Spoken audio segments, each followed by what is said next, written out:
Good morning. Tuesday the 19th of July, and it's 7:30 in the morning, and we're expecting another good day. And this is where I am this morning, and the city's wakening up. This is Bridge Street on my left here, running down behind me, and you'll go on the Royal Avenue if you head to the right there. And there's my wee bike sitting. And this is the old Northern Whig house. Northern Whig and Belfast Post.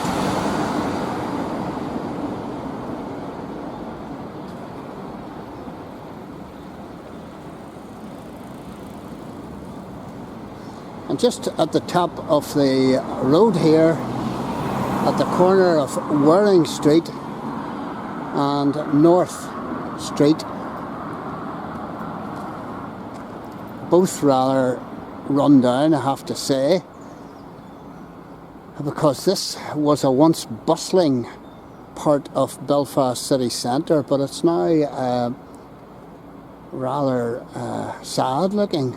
It's rather neglected looking and run down, and certainly this building on the corner here is that. This is the Assembly Rooms, the famous Assembly Rooms, historic Assembly Rooms, architecturally significant Assembly Rooms, and they're just going to rack and ruin.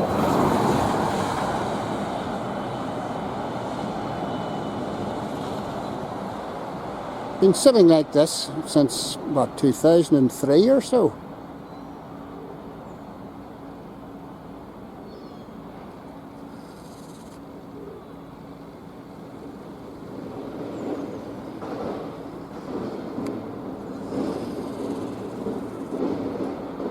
Now there's foliage growing out of these old windows. Neglected and forlorn, and this is sad to see. This shouldn't be happening. This building in any other European city would be, looked after, but apparently not in Belfast.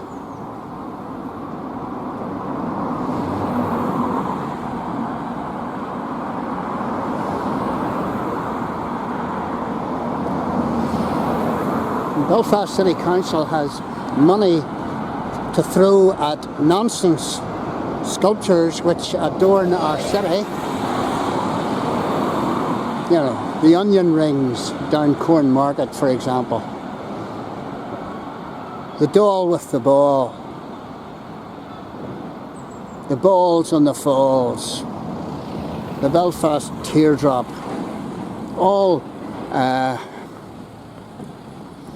pieces of sculpture that Belfast City Council paid hundreds of thousands of pounds for. All pieces of sculpture that have no connection or significance to the city. And a superb building like this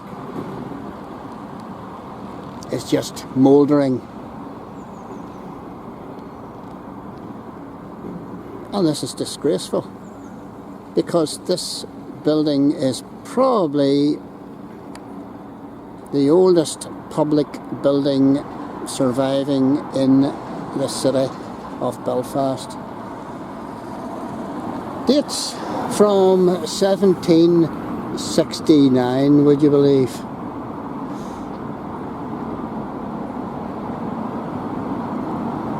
The Assembly Rooms, formerly the Belfast Exchange, formerly a bank. It changed names several times, but it was originally the Assembly Rooms, and it was built as a single-storey arcaded market house with a donation of £4,000 from the Earl of Donegal on the occasion of the birth of his son. In 1776, an upper storey was added for another £7,000, again donated by the Earl of Donegal. And the architect that added this bit was Sir Robert Taylor, famous London architect.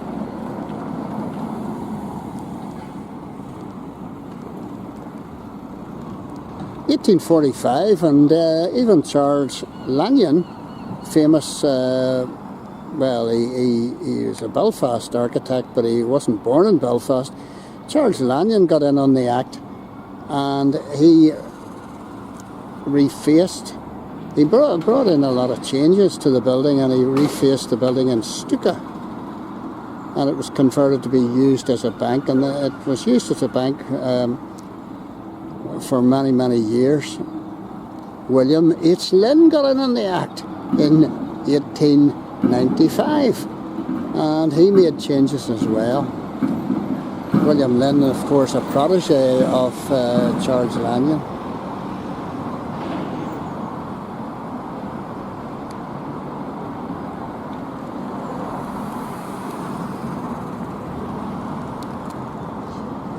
In 1975, and you wouldn't believe this is the same building.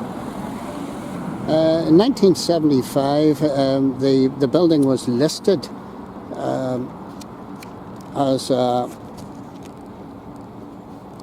B1 listed building, and it won the best kept building, old building in Belfast. It certainly wouldn't win it today.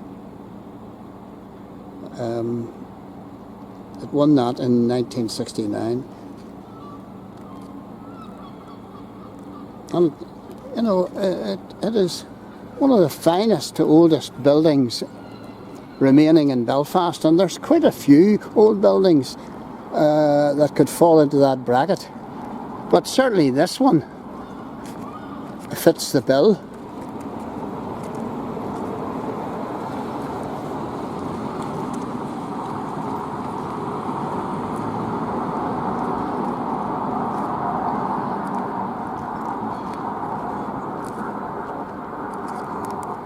And here it sits forlorn and empty and not used beyond the occasional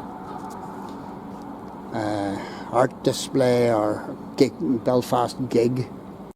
Now, this building was so central and so important to Belfast that all the milestones running out of the city were once measured from this exact spot, this building. All radiated out from this building. It's not amazing. It was used up until the year 2000 by the Belfast Banking Company, which was renamed the Northern Bank. It was used up until the year 2000, and now it stands vacant and at risk.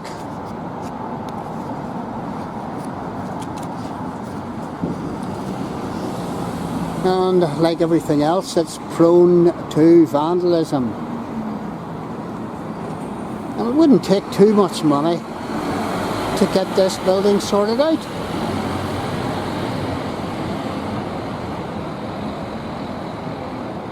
Because it hasn't decayed that much.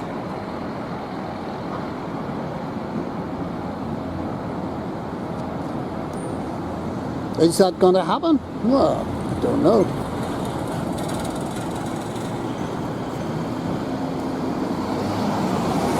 But it's rapidly becoming an eyesore. You know, especially with this kind of thing allowed to happen.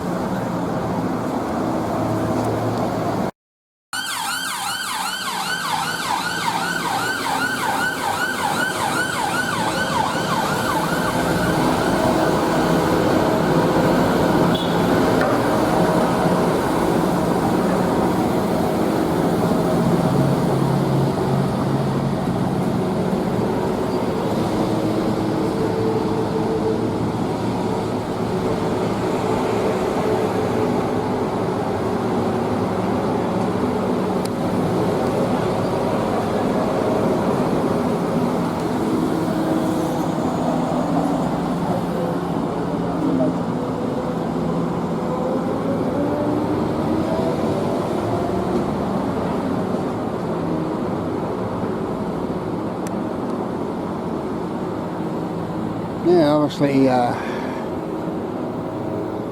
people smashing the windows, vandals, and this is what is going to happen if you just leave the building to rot. Absolute shame and disgrace.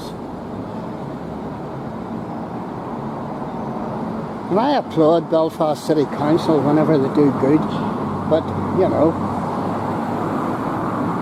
this should not be happening to one of our finest buildings. I think this bit at the back was added on, and this is so depressing.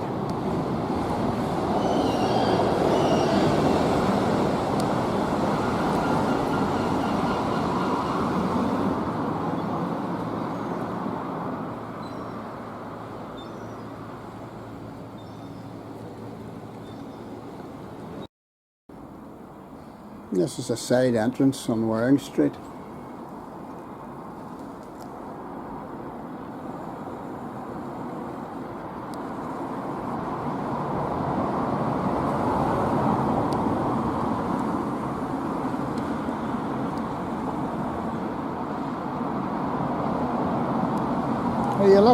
Are you going to let the rot continue, Belfast City Council?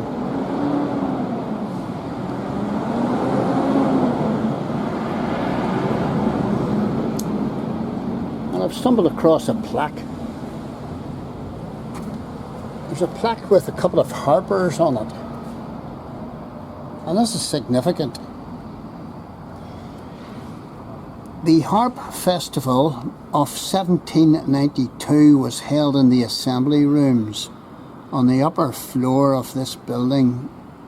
It began life as a single-storey market house. I have done that in 1769.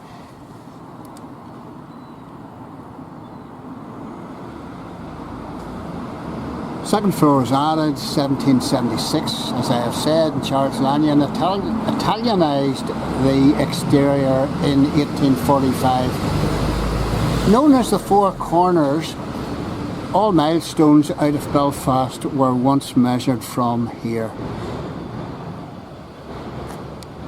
And the Belfast Harp Festival normally meets in this building. And I think it did so maybe recently.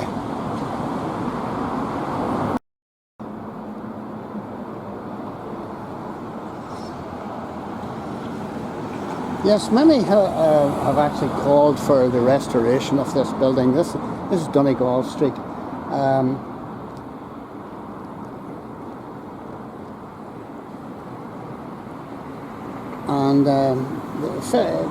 Harps Alive Belfast Festival, John Gray of Reclaim the Enlightenment is calling for it to be saved.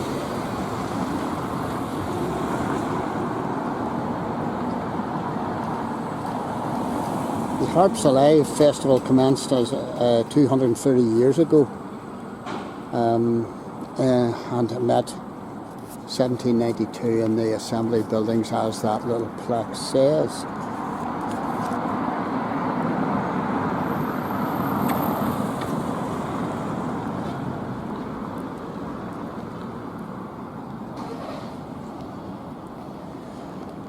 So what else can I tell you about the Belfast Assembly Rooms? Well, here's something of interest. It was here that the Belfast Harbour Commissioners was established for the first time.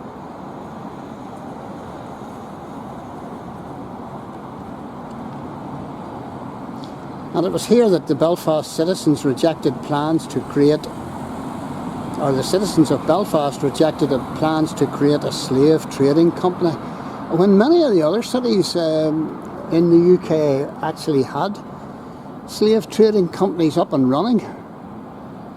Citizens of Belfast said no. So no is not always a bad thing to say.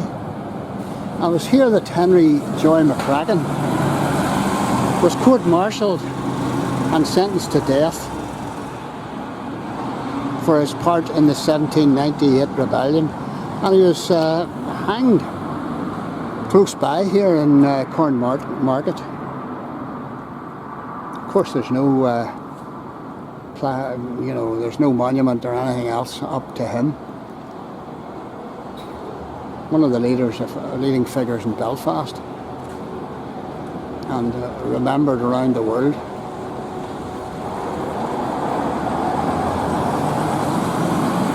But Belfast City Council would rather throw money at Adelaide street furniture. Yeah, absolute junk. And that's lauded and applauded. And on ridiculous abstract sculptures sculpted by people who have no connection with Belfast whatsoever. Yeah. And we're not talking about a few tens of thousands here, we're talking about, big money. That ball on the falls, for example. Unbelievable amount of money to install that. So which would you rather have, Belfast City Council?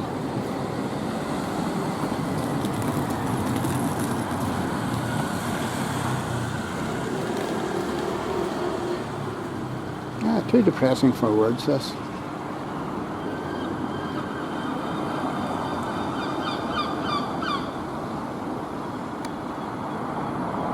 Belfast Assembly Rooms, come on, get your finger out, Belfast City Council, and do something to restore this building and put it to good public use before it falls to bits and is vandalised further. Okay, from a bright and sunny Belfast morning, Tom McLean, trying to be positive, Belfast.